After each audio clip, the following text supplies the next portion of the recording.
Olá! No Artefato de hoje vamos falar sobre a importância dos museus. Conheça mais sobre esse espaço que reúne conhecimento, lazer e integração social. Os museus são espaços que, além de relacionar o passado com o presente, promovem um fortalecimento da cultura e preservação de memórias, gerando assim uma reflexão sobre a diversidade humana e biológica existentes no planeta. Por se tratar de um ponto de encontro entre ciência, cultura e sociedade, os museus despertam a curiosidade e geram a reflexão e o debate sobre os mais diversos temas, auxiliando na formação cultural de um país, tornando os cidadãos mais conscientes e sensibilizados em relação às diferenças existentes em nossa sociedade e à importância da coletividade. E para iniciar o programa de hoje, fomos até a Unesp de Presidente Prudente conhecer o CEMAARC, Centro de Museologia, Antropologia e Arqueologia da Faculdade de Ciências e Tecnologia. Vamos conferir?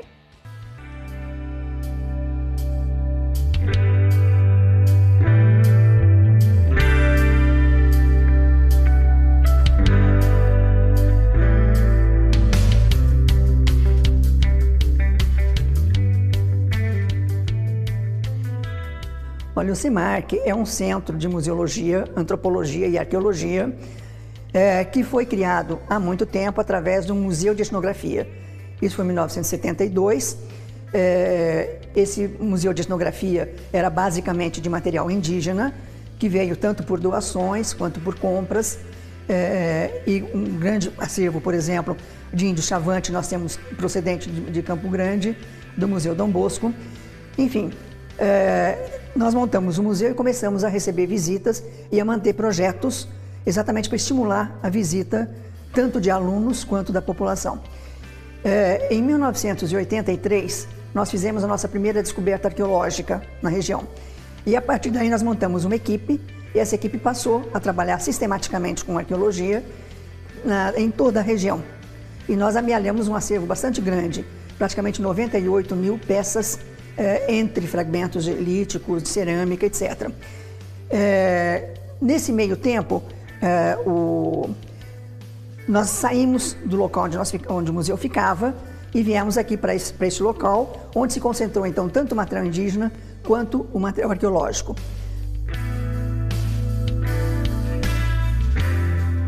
À direita de quem entra, nós temos o setor de arqueologia, então que mostra toda a sucessão de etapas, né, arqueológicas. À esquerda de quem entra, o setor etnográfico, então material indígena contemporâneo. E nós temos uma salinha de paleontologia, que foi em homenagem a um professor de geologia aqui da faculdade, do José Martins Soares, que trabalhava com paleontologia. E ele cedeu o material para o museu. Então nós temos esses três conjuntos, digamos.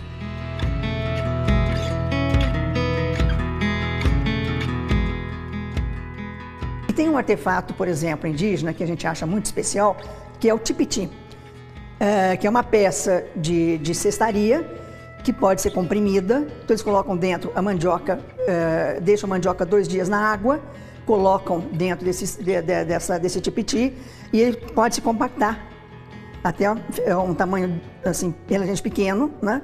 Então amarra-se uma ponta num galho de árvore, a outra ponta numa pedra, e isso com uma pedra no chão, e isso vai repuxando e vai tirando o suco da mandioca. E geralmente é o suco da mandioca brava. Então é uma forma de transformar a mandioca num elemento palatável.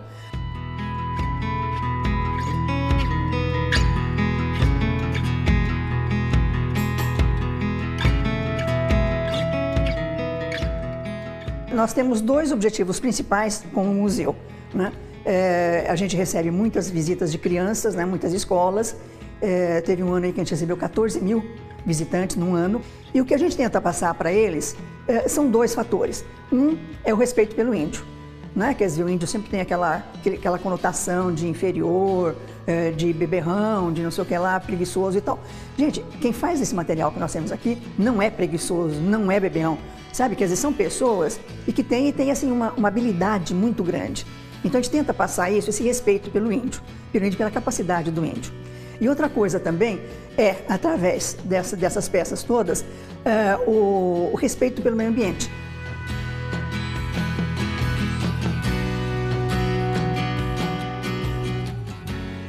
Como a gente tem esse material disponível, principalmente material arqueológico, a gente tem feito pesquisas desde o início dos descobrimentos, né? Ele já rendeu vários mestrados, vários doutorados, né? E ainda tem material aí para décadas de trabalho arqueológico, né? Então a gente tem o grupo de pesquisa e esse material é pesquisado. O material etnográfico, ele também é pesquisado, menos, as pessoas talvez não sei se interessam menos, mas no momento nós estamos com um professor aqui, que é o Francisco Caminati, que tem um grupo de alunos e ele pretende trabalhar exatamente a parte indígena contemporânea. Nós recebemos visitantes desde o Paraná, aliás, de Bataguaçu, portanto, além, fronteira, né, do norte do Paraná, da região de Assis e da região de Adamantina. Então, nós recebemos alunos de uma área geográfica muito grande. E isso é importante, quer dizer, a gente passando essa mensagem que a gente tenta passar, isso é muito importante.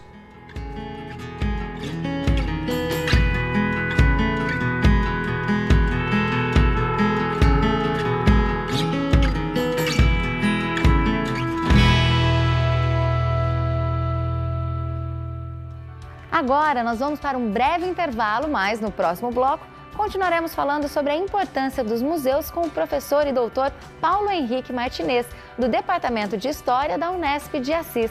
Continue por aí que a gente volta já.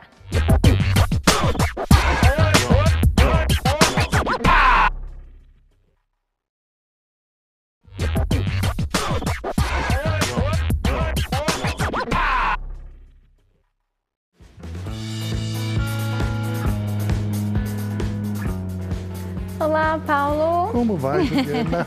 Tudo bem? Tudo bem, querido? Bem-vindo, viu? É um prazer estar aqui. Acho que a gente já poderia começar, inclusive, falando, né, de qual é a importância, né? Qual a importância de um espaço como o museu, né? Como os museus podem contribuir para melhorias na cidadania? De muitas formas. O museu, enquanto instituição de cultura, ele é muito diferente hoje em dia do que era 20 anos atrás. Uhum. Então, as novas propostas de trabalho nos museus são muito mais dinâmicas, são muito mais interativas e são muito mais abrangentes com relação às temáticas, à diversidade de acervos, à ação educativa e ao papel de preservação e de divulgação da história, da cultura, das ciências e das artes no Brasil e no mundo. É um registro mesmo, é a nossa memória mesmo, né? Hoje nós temos também uma diversificação dos tipos de museus, não é? Nós temos museus históricos, que são o modelo mais frequente que a gente encontra, não é? Mas há também museus do brinquedo, há museus que trabalham com a dimensão imaterial, da cultura, da música, da poesia, temos o Museu da Língua Portuguesa. Isso que eu ia perguntar. Inclusive, isso é uma característica da museologia praticada aqui no Brasil mesmo? A gente tem essa diversidade, né? Essa é uma tendência mundial. Não é? Uhum. No Brasil, ela acontece com bastante força, né? Porque nós somos um país muito grande, uma área geográfica muito grande, uma diversidade cultural né? natural e demográfica também muito grande. Isso faz com que a cultura brasileira tenha manifestações muito originais, muito peculiares, muito diferentes. E isso é uma matéria-prima constante para a criação e para a reestruturação de museus. Eu gostaria que você comentasse um pouquinho, Paulo, sobre as possibilidades educacionais mesmo dentro desses espaços, né? Qual que é a importância da gente desmitificar os museus, né? Tornando eles mais acessíveis mesmo? Olha, essa é uma característica dos museus na atualidade, né? Um pouco em função do desenvolvimento das tecnologias de comunicação e de informação. Então, as instituições, a nossa vida cotidiana, de forma geral, tornou-se mais dinâmica. Sim. Né? E os museus refletem esse dinamismo. E, por outro lado, com as potencialidades que os museus têm de promover educação científica, artística, né? Divulgação da cultura, né? Ele tem oferece uma gama muito grande de possibilidades de interação com disciplinas escolares, por exemplo, com disciplinas universitárias, né? E com atendimento e a recepção de públicos específicos, né? De terceira idade, grupos com diferentes níveis escolares, né? Grupos com identidades culturais mais definidas ou propriamente distintivas, né? Grupos religiosos, ou de gênero, ou uma comunidade, por exemplo, de esportistas que gosta de ir, por exemplo, ao Museu do Futebol, né? Em São Paulo. Então, o Jumuseu ele é uma instituição dinâmica, muito versátil e muito importante, principalmente na educação escolar, na educação científica e aquilo que nós chamamos de educação não formal, né? Essa educação colateral que acontece fora do ambiente escolar.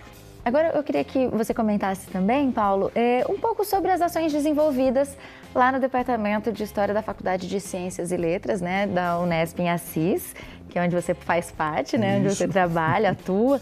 E eu queria que você falasse um pouco sobre essas ações, né, e que contribuem para a revitalização pedagógica e cultural dos museus também, né? Conta um pouquinho pra gente desses trabalhos desenvolvidos por lá. Isso, nós estamos no 3º ano seguido de ações de parceria da universidade com instituições museológicas na região de Assis, não só na cidade, mas nos municípios vizinhos também.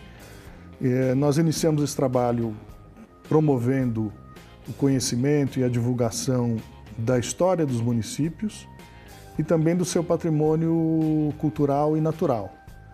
Em 2016, nós fomos um pouco além, fomos trabalhar com as potencialidades para a ação educativa existentes dentro das instituições museológicas. Então, nossos alunos foram para dentro dos museus, não como visitantes, mas como profissionais da história e como professores de história, né? E nesse 3º ano, né, de 2017, nós estamos trabalhando com estratégias pedagógicas para desenvolver metodologias, material didático, circuitos de visitação, que escolas e também a universidade possa realizar ou alguém em visita à cidade possa conhecer os sítios históricos, prédios com uma arquitetura relevante, né, os acervos das instituições e a história da cidade e do município. Qual a importância que você vê dos órgãos públicos, das instituições, né, públicas, em investir e cuidar desses espaços, né, museus, os espaços culturais para a sociedade, né? Acaba ficando de lado, né, Paulo? Acaba mais por negligência dos gestores públicos, né? Porque esse é um dever do poder público, está escrito na Constituição Federal. Então essa é uma obrigação dos municípios, dos governos estaduais e da União, a preservação e a promoção do patrimônio cultural no Brasil. E é também um direito de todos os cidadãos e cidadãs, né? O acesso à educação e à cultura de qualidade, pública e gratuita. Então, nós estamos vivendo, infelizmente, nos dias de hoje, em vários pontos do Brasil, e particularmente aqui no oeste do estado de São Paulo, há uma verdadeira devastação cultural, não é? Sim. Nós temos assim mini-temers em alguns municípios que vão promovendo, em nome de contenção orçamentária, de racionalização ou de eficiência administrativa, o que são valores muito relativos, né? O sucateamento, a desvalorização de profissionais e a perda material, física de acervos em bibliotecas, em arquivos e em museus no estado de São Paulo. Eu acho que essa situação é um pouco... ela é possível de ser evitada e esses valores e esses objetivos serem alcançados através de outros canais e de outras estratégias. A universidade tem um papel nessa busca de soluções e na implementação de políticas públicas que assegurem tanto o cumprimento das responsabilidades do poder público quanto a garantia dos direitos de cidadania, da educação, não é? A cultura, ao meio ambiente e a qualidade de vida. A nossa sociedade vem marcada aí por um período de muita efemeridade, né? Ávido por novidades e informações o tempo inteiro.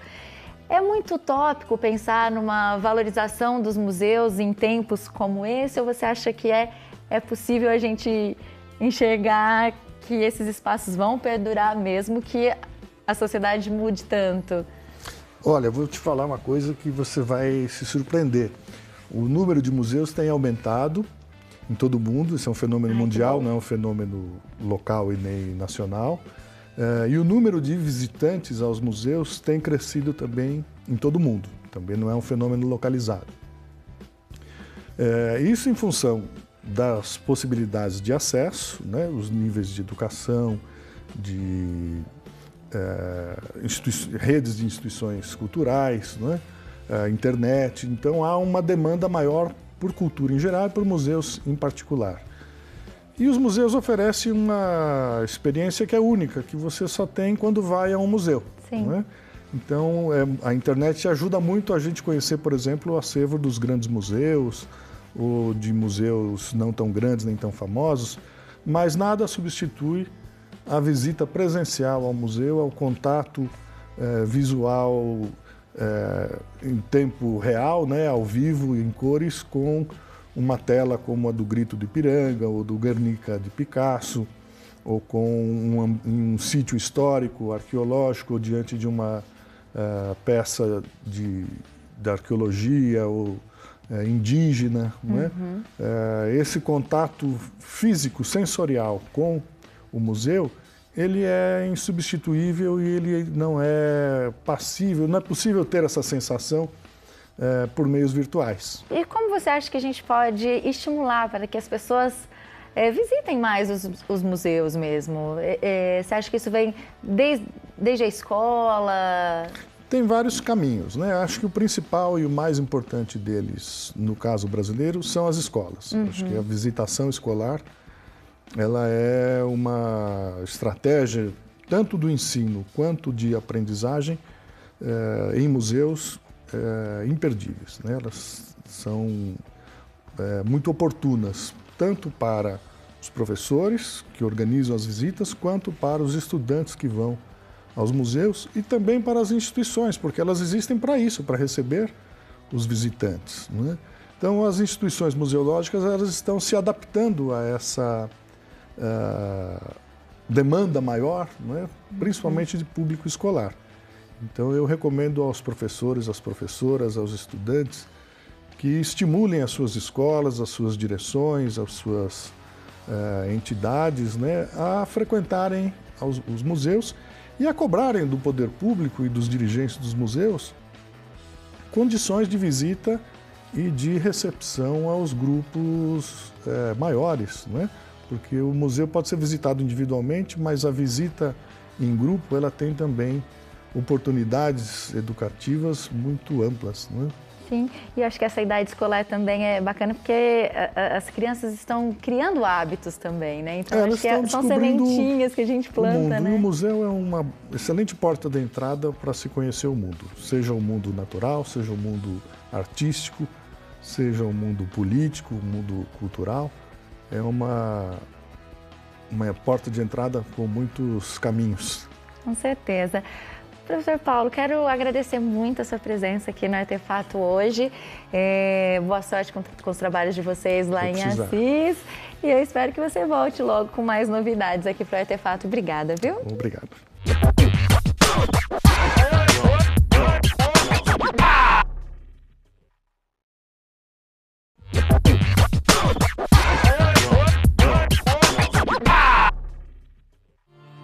E depois de falarmos tanto sobre a importância dos museus para a nossa sociedade, imagino que você tenha ficado com vontade de visitar algum, né? Não perca nenhuma oportunidade. A gente aproveitou para dar algumas dicas de museus para serem visitados aqui na cidade de Bauru. O primeiro é o Museu Ferroviário, que possui grande importância na cidade. Para quem não sabe, Bauru recebeu o maior cruzamento ferroviário do estado de São Paulo. E você poderá conferir um pouco dessa história de perto em uma visita a este museu.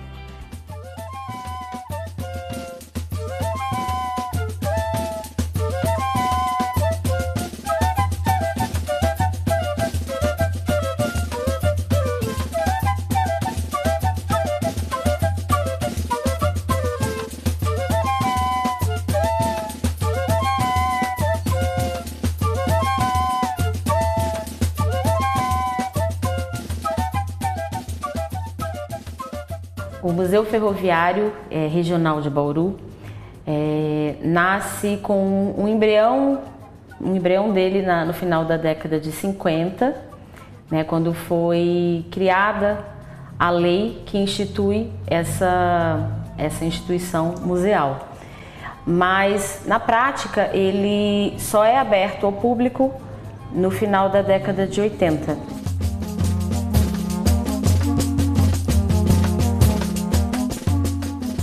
A história dele se confunde com o crescimento da cidade e o desenvolvimento de Bauru, né? Porque a ferrovia, ela foi muito importante aqui, não só para a cidade de Bauru, mas para a região. Ela trouxe o comércio, trouxe a urbanização, os primeiros indícios de progresso, né? Tudo isso chegou com essa empreitada da ferrovia.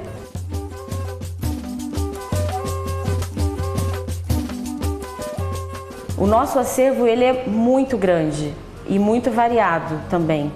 Então, nós temos desde documentos, que seriam esses documentos? Plantas de terreno, plantas de estações, desenhos técnicos de carros, de composições. Temos relatório de tráfego também, né? E na parte tridimensional, nós também temos muitos objetos. Mobiliário, temos maquinário, férreo, paquímetro.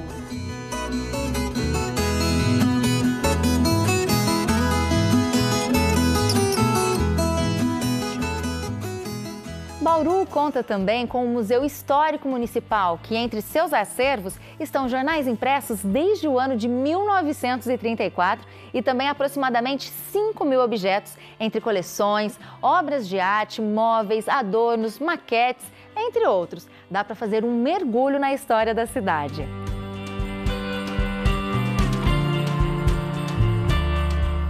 E para você que prefere saber mais sobre o universo dos museus sem sair de casa, a nossa dica é o filme Grande Museu, com direção do austríaco Johannes Holzhausen. Se trata de um documentário que registra a vida cotidiana nos grandes centros culturais do mundo. Um filme para quem gosta de museus e de arte, que nos impressiona ao revelar os bastidores destes espaços.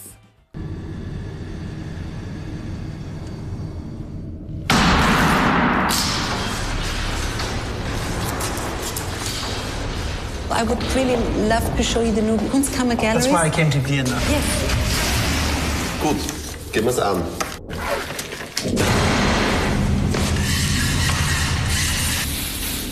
Das Kunsthistorische Museum Wien beeindruckt und bereichert seine Gäste. Die Markenattribute, wie wir sein wollen. Stilvoll, souverän, berührend, offen. Das ist doch schön. Ich glaube, das gilt auch für Zahnpasta.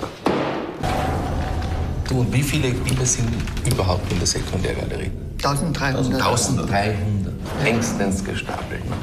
Ganz schrecklich. Einschalten bitte.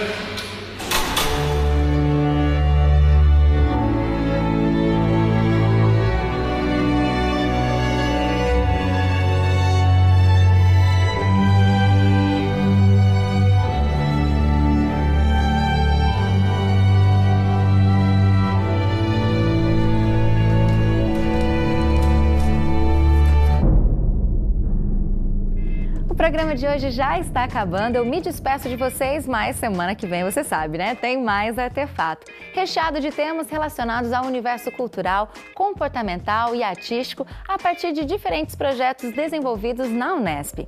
Até a próxima edição chegar, interaja com a gente através do Facebook. Curta a página facebook.com/programa Artefato e aproveite para nos mandar críticas e sugestões. A sua opinião é sempre muito bem-vinda. Eu te espero no próximo programa. Então, até lá. Tchau, tchau.